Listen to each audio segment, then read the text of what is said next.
Welcome to Speak Out Charlotte. I'm your host, Jim Puckett. Thanks for joining us tonight. We get together every Tuesday night to talk with people who are involved in Charlotte-Mecklenburg region to talk about the challenges we have, the opportunities we have, and any general information that we think will make your life and you a better informed person.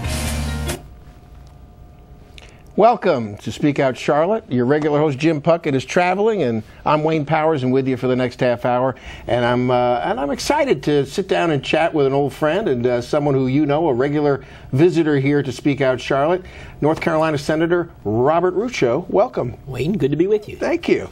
Well, sir, we were chatting beforehand. All you need to do is pick up the newspaper, and there's zillions of things to talk about. What do you want to talk about first? Well, you know what? We're sitting right in the shadow of Bank of America Stadium, and that has been the whole deal has been pretty contentious, and it hasn't fallen strictly along party lines. There's been, as you know, there's a contempt of court citation against the city of Charlotte for closed-door meetings on this, which I'm a party to, and so it's a pretty complex issue.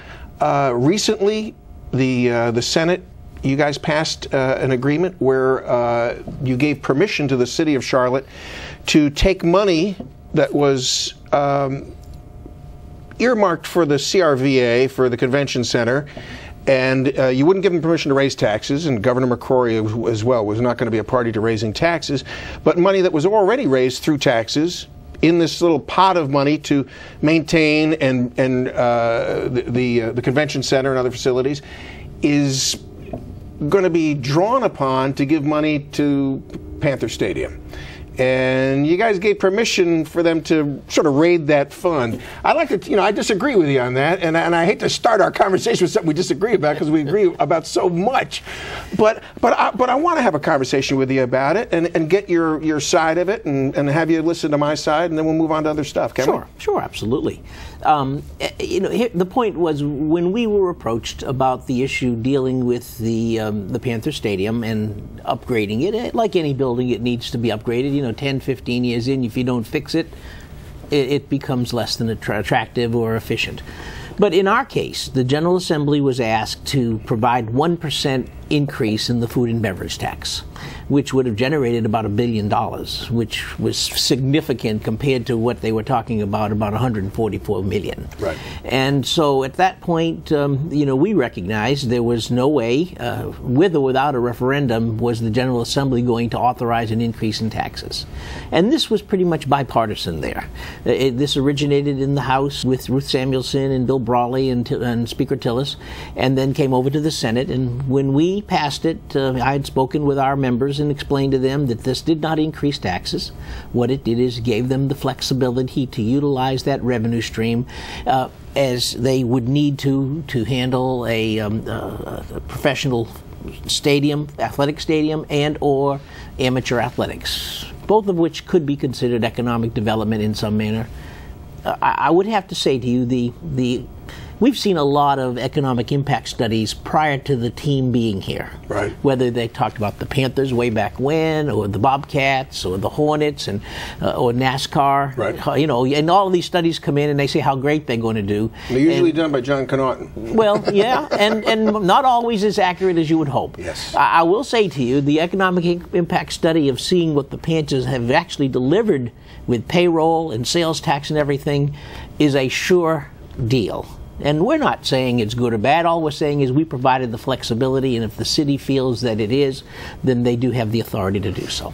See, where my issue is, there's two issues I have with it, and I wish I could have gotten your ear before you did this, because I might have persuaded you differently, but because there's a contempt of courts action against the city on the open meetings law for the negotiations they have been holding behind closed door, which we contend are clearly illegal to the North Carolina open meetings laws, sunshine laws, the public documents law. Because of that, and because there is a date certain where we are getting a court date with priority to hear this, which will be May 6th, that we're talking a couple of weeks. could it have hurt to wait a couple of weeks to see what the court said about the entire process that led to this request? And, to just say, well, let's wait and see what the court says. It's going to be a couple of weeks. The Panthers are still going to be here. Jerry Richardson's still going to be here. I'm going to be here. You're going to be here. We'll all still be here. Wait a couple of weeks, and let's see what side of this the court comes down on. And if they stop everything, and if they say everything that's been negotiated behind closed doors is declared null and void, and you need to start all over again and do it out in the open, then nobody would have had egg on their face up in the General Assembly for coming up with this. Like Ruth Samuelson came up with this, and I like Ruth, and I agree with Ruth like I agree with you most of the time. Here I didn't, because I said again, especially with the paradigm of what's been going on and the public perception that all these dealings have been done outside of the public view and without public input, that it wouldn't have hurt anything to wait a couple of weeks. Well, I don't, in our case. But I also understand it was a local issue, and local issues generally, as a matter of form, get passed, and they're not challenged. And I know what the format is. And if there were some problems with the open meetings law, that was something that we had no part of, and our goal was to try to find a vehicle, if possible, to expedite their flexibility. We try to give as much as often possible some opportunity for flexibility with state government. There are a lot of rules and regulations, both binding us from the federal level and also vice versa. And in this case, we felt that the flexibility was in order, and if your court case wins, then it gets thrown back to the point of where it has to be renegotiated in the public arena. So what do you lose? Well, I guess, it's just it's a matter of, boy, I would have just liked to put the brakes on just for a couple of weeks, just to see. And let's talk about another issue that I don't really have a clear point of view on, but it certainly has been a contentious one, Bob, and that's the airport and the authority issue. You don't represent the city. You're in Matthews, so you're not. I represent a large part of the city. But you have a part of your district is in the city. Oh yeah. And that's my point. So when the city is complaining that you're trying to take away our airport, now whose airport? Yeah, our airport, the city of Charlotte's airport. To be sure what we're saying. Our airport. Well, but that's I'm not saying that. Yeah. I'm saying that's what's being presented. That's the argument. They're trying to come in and take our airport away from us. And if if it's a regional airport, if it's truly a regional airport, then let the other areas around us, the other counties around us, let them pitch in some dollars to fund it. Okay. So talk to me about that. People need to know the facts. First of all, the state of North Carolina gets absolutely nothing from whatever the airport. Now, sales tax occurs, of course. Would we want to be sure that that enterprise grows to its fullest extent, so the economic development that surrounds it, that the fact that that airport is a major hub, 700-800 flights a day, very critical for businesses to move in and out? Why do you think we've done so well with banking and financial services? Chiquita came here, whether you like it, whether the fact that they're here, because of the fact that airport's vitality.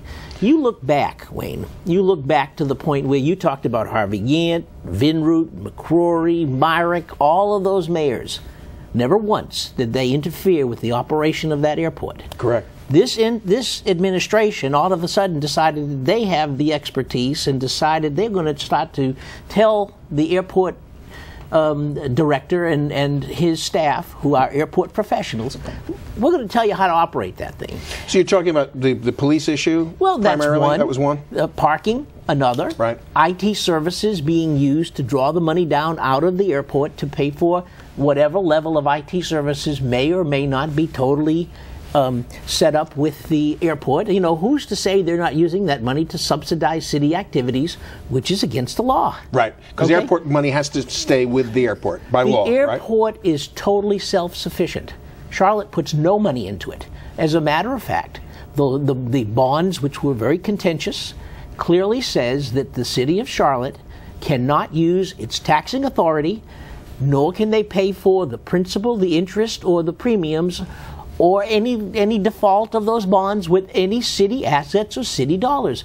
Now, how is it that they, you have Andy Doolin and the mayor saying how we back that thing?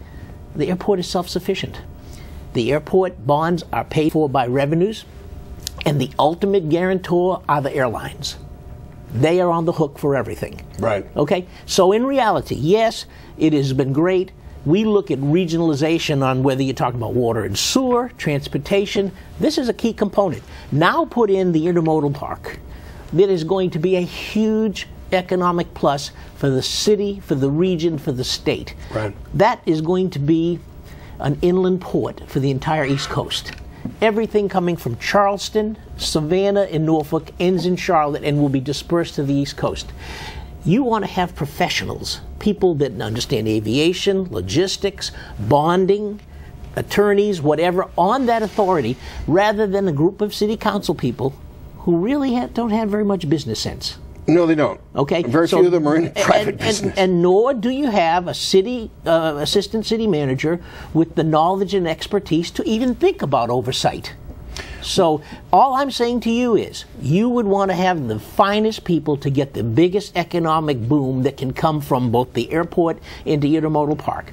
If the city keeps reaching in, taking airport money, the low-cost airport is no longer low cost. The airlines are going to say, well, we're just going to cut back on our services. Well, you're anticipating what my point was, is that one of the main reasons why, and correct me if I'm wrong, but the way I understand it, one of the main reasons why Charlotte Douglas International Airport has grown for the way it's grown so exponentially and has become such a major and important airport, international airport in this country, is because it maintains the lowest cost to the airlines for gate service, per passenger, per flight and per passenger, the lowest cost, I think, of any airport in the country. You're right. Okay. So when the city now wants to come in and start tampering with that, are they going to be increasing the cost because they don't understand, as you know, the airport director Jerry Orr does, that has what has been the fuel that has fueled this mighty engine that we've created? All I'll ask you is one question. When, there was that tragedy with the young boy that happened to be in the wheel housing, unfortunately, that was a foolish mistake he made, and then he paid with his life.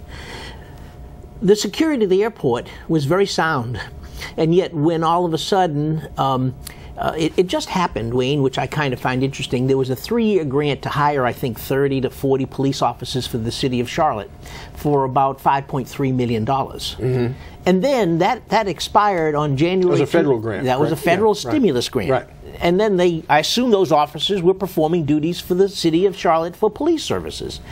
All of a sudden, that $5.3 million was put on the airport. Those officers were transferred there. Now, who's doing their job in the rest of the city? Doesn't that just seem a little unusual? And then they added another $2 million to upgrade the security. Well, the security was not really bad, because there wasn't rampant crime or murders or anything at that airport. It was that one little occasion, that one incident. One episode. And it was, it was one youngster. It was probably something to say, you can't stop everything. Well, this is a perfect example of it. Right. And in that circumstance, when you talk about low cost, you just add $7 million more to the cost of the airport. What does that mean? You lose your low-cost status, you lose your airline service. I have to tell you, Bob, I'm not a big fan of authorities, generally speaking, because authorities, by their very nature, they are not responsive to the population. They're not responsive to the public. They don't have to come to the public for authorization for just about anything. They are completely self-contained. We have problems with the hospital authority, and you see the hospital authority, and I can go through a whole list of abuses that our hospital authority has inflicted on our community. But my take on the way the airport has been run over the 20 years I've lived in Charlotte has been that Jerry Orr has sort of run the airport like an authority anyway. Correct. He has gone to the city, and they've pretty much given him everything that he's ever wanted. I've never seen anything ever questioned. He goes to the city council, and they sort of rubber stamp whatever you want, sir. You're doing a great job. You never come to us asking for money. Go ahead, just don't fix it if it ain't broke. It was based on results. Right. And that's what all the other mayors and administrations did. This one decided that they want to micromanage in an area they have no knowledge or experience or expertise. Why would you want to risk it? And the authority is a knowledgeable board of directors of people that understand business, understand aviation, logistics, and all the other important factors that can provide the support. Someday Jerry Orr's gone. Yep. Whoever they choose, hopefully it'll be a competent individual, but at least you'll have that core group of authority people for their minimal terms to continue providing the good leadership to bring us the full economic advantage of what the airport and the intermodal park will deliver us. And that's the goal. Wow. So, how do you see this thing shaping out? I mean, what do you think is going to happen here? Well, I would be thrilled that the city would finally recognize if that quote-unquote independent study that they're doing says that the authority is reasonable, and the Charlotte should say, listen, for the best interest of the city, the region, and the economic strength of the airport, that the authority is the way to go. And I would anticipate that the House will follow the Senate. Now, what do you say to folks who make a point, and and it's a point worth considering, the point that, okay, you want regional input into our airport. This will be a regional authority. Well, where is the regional support for the airport financially? Where is that coming from? I mean, I hear that argument a lot. Okay, what's the answer to that? Think about this. Of all the passengers that enter that airport, 80% of them are traveling through, which means only 25% come Charlotte region and around the destination, state. Right. The bottom line is, that's why it's so critical that it be a low-cost airlines, because we don't have the population the population amount to really warrant 700-800 flights a day. Because if Jerry Orr did a great job of low cost, we benefit from it. So in reality, everybody that's paying for that airport through using the airport services, tickets and whatever, parking, they're all paying from it from this area when they're doing it. As consumers. Absolutely. Because the city of Charlotte puts nothing into it. Right. Okay? They're not supposed to put anything in. They're not supposed to get anything out. It's a self-business. So, you say, they say it's not broke. It has the potential of being broke. And the fact is, our goal is to make sure that it achieves its full economic potential. You do that with sound leadership, and that's what's going to be done. With the merger, the airline merger, this is another huge thing, and it's another factor in this. How does that factor into your decision to try and get this authority the airline likes to have certainty. Mm-hmm. Now, if I were coming to your, let's say you own a building and I'm leasing 90% of it. And I'm saying, I'm a little worried about the management of your building. You're talking about people that really have no experience telling us how to run it. But I'm renting 90% of it, and you tell me, well, that's really none of your business. I'm not sure that's the best thing to tell a person that pretty much could make or break you. Yeah, okay. Go rent 90% of another building, basically. Or I can take my airlines elsewhere. And so, therefore, all I'll say to you is you need to be a sound and prudent business person when you make those decisions. All right, let's get on to something less controversial. We hit two controversial things right off the bat, and so I'm glad we did, though, because that's stuff that's on people's minds. But I just want to take a minute just to talk with you. You're in, what, your 8th term? I don't think it's that much. 7? I think you finished 7? How many 6. Terms? How many years? 6, 7. I think I've been there 8 years and 4, 12 years. 6 terms, I think. 6 terms. Yeah, I had a little hiatus, a little break. Okay, so 6 terms. See, look, when you decided to run and to start serving the public in Raleigh, that was a very different time, a very different culture. There had not been a Republican legislature in over a century. You were essentially, I thought you were nuts, to be quite honest with you. You know me. But I thought you were crazy for doing it, because I thought you were condemning yourself to Siberia. Here you were, you were very active, and you had a great impact here in the community in Charlotte-Mecklenburg, and here you were relegating yourself to go up to Raleigh, where you would be in a permanent minority, as far as I could see at the time. But things are different now. So talk to me a little bit about what it was like. What made you stick it out? Did you see that there would be a change when you first went up there? Or were you just you just wanted a difference, or you thought you could make some sort of an impact? Well, talk to me about what was on your mind and how that's changed over the years. Well, it's a good question, Wayne. I will say to you, you've always got to go at something with the anticipation that you can make it better. Yes, sitting in the minority in the back row was less than fun. The best we could do is try to put good ideas out. Not necessarily the good ideas were taken, but we worked very hard to turn around what you just described was 140 years of Democrat control in the General Assembly and in North Carolina. We believed we had a better way of doing it, and we're showing it. We've made a lot of great strides in the last year. When we started 2011, we were stuck with a $2.7 billion deficit. Okay? And that is, you figure $20 billion budget, that's almost 12%, 11%. Right. So what that means is we had to make some tough decisions. And we had to get our financial house in order, and we did. In the first year, by making some tough decisions, we were guarding the safety net, guarding the education, guarding the transportation wherever we could. But we made some tough business decisions in the General Assembly, turned it around to be a $230 million surplus. Not that that was really good, because that all got eaten up in Medicaid costs. Right. We have not been able to control that one yet. We're still trying to work. The federal government is very challenging on that to us. But in reality, we got our financial house in order. We passed med-mal reform, we passed tort reform, we passed regulatory reform, all trying to make this not only a great place to live, but a good place to do business for one main reason. We want to create jobs. And what I'll say to you, we also reduced tax burden of about $2.7 billion when we eliminated what in North Carolina the temporary taxes don't ever seem to go away. Yeah. We eliminated the 1% sales tax, temporary, the surtax that was on there, plus we actually gave a $50,000 tax exemption to small businesses, which has been a huge boom because that put money back into the economy. With the cost cutting that we did, with the direction of that sales, the reduction in the taxes, I was just received a report from July 1st, 2011 till now.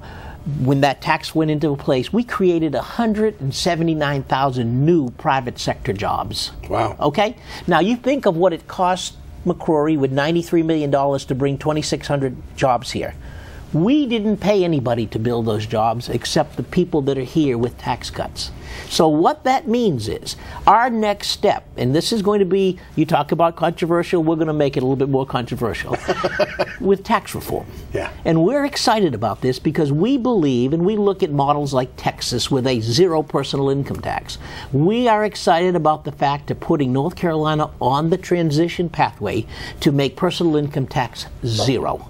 Okay? Wow. With that being said, we're going to have to change certain things as to how we do business. We're going to be looking at a consumption-based tax that on goods and service in a very broad manner. Let me ask you on that. Sure. First of all, one little side point, because I got to get this in. You talk about temporary taxes, never going away. Well, the taxes that were funding the CRVA, which are now being rated to go to the Panthers, that was supposed to be a self-sustaining thing. It was going to fund the convention center, but now that money is being rated to the Panthers from our local government, not you guys, but you gave them permission to do it. Now, what's going to happen when the convention center? There is still an end point. But what happens when the convention center needs upgrades? That money ends in 2030, excuse me. That money was scheduled to end in 2030, will still continue to end in 2030. At some point, you would hope that the business experience, like if I'm owning a business, I have a sinking fund, there are money that I'm making and putting aside for repairs and renovations on my facility. You're not going to taxes to do that. You should hopefully you're doing enough business here to generate the repair and renovation money to take care of that problem, shouldn't you? I would think so. Okay. I think maybe we instill the Panthers' balance sheet looks pretty in the black to me, but I don't know. All right, you talked about Medicare and Medicaid rather. Excuse me. And Medicaid, you guys turned down the Medicaid money, the federal Medicaid money. Yes. Talk to me about that and explain why we should be turning down federal money. Is it, I mean, because, you know, I can probably answer it for you, but I want to hear it from you. Sure. Let me just first say to you that one really good reason why we really fell behind it in a big way is Beth Woods, who's the auditor for the state, a Democrat, did a very thorough study on the Medicaid system in North Carolina and basically found it to be out of control, losing about $1.4 billion in money. I mean, it was just mismanagement. Wow. And under that circumstance, why would we want to put another 500,000 new applicants into a system that's failing in that manner? That's one part. Secondly, people need to know that the federal government is saying, we're going to go ahead and pay for this for 3 years. And at the end of that 3 years, you're on the hook to pay for it yourself. We can't afford Medicaid that we're doing right now. This last year cost us $300 million more than we budgeted. Previously, $500 million more. This is money we can't even budget because we don't know where the expenses are going. Yeah. It's so out of control. So we expected to have a $1 billion bill at the end of 3 years to pay, and we don't have any money to pay for it. Now, who in their right mind would be buying a house and didn't have the money to afford it? Well, a lot of people in the last few years. That's what got us into this big show. Not us. All right, on taxes. What are you going to do on the internet sales tax? Yeah, that's an interesting point, and that's about $250 million a year to North Carolina. We're interested about it for one main reason.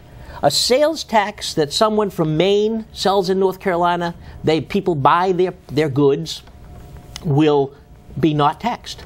But yet, the brick and mortar people in North Carolina that are selling that same good, who hire North Carolinians, should be given an equal playing field. And they should. They shouldn't have a burden of having a sales tax where the company from Maine sells it and doesn't have a sales tax. And we are more concerned about the people that in businesses in North Carolina that hire North Carolinians. So at some point, and actually Congress is acting now, they had 77 votes to allow for, to require a business, if they are selling in your state, to pay the sales tax. And I think that's the right thing to do. But is a business in Maine benefiting from, you know, the sales tax funds? You know, why should they be burdened with that? They're not even in the state. They're not within our jurisdiction. Because they're selling. We have a sales and use tax in North Carolina. The people that buy from Maine are still on the hook for that tax. They just don't pay it. Right. Okay. And legally they should be paying it. I can promise you the Department of Revenue has come down hard with use taxes, and unfortunately... You got about 15 seconds, but I don't know where the time goes, Bob, because we could talk for another 3 hours. But tell us in 15 seconds, what should we be on our radar screen? Well, I think what you're going to be seeing this coming Wednesday is the Hospital Transparency Act, which is going to work very hard to work with hospitals and insurance companies so that when you go buy hospital services, just like you go to Walmart to buy a product, you'll see exactly what that bill is right up front. Amen. And that should hope in the long run to help us reduce the cost of healthcare, along with med-mal reform, which we already have introduced. So, so we give the consumer the information they need to make the decisions they need. Yeah, absolutely. Yeah, and compare. So I don't know where the time goes, but I'm sure glad you came in today. It's and always I really thank you for stopping by. And I know you have a busy schedule, and we don't want to keep you. But how are we doing time-wise? Yeah, we still got a few seconds. All right. So, all right. Do we have time to talk about another issue? No, we don't.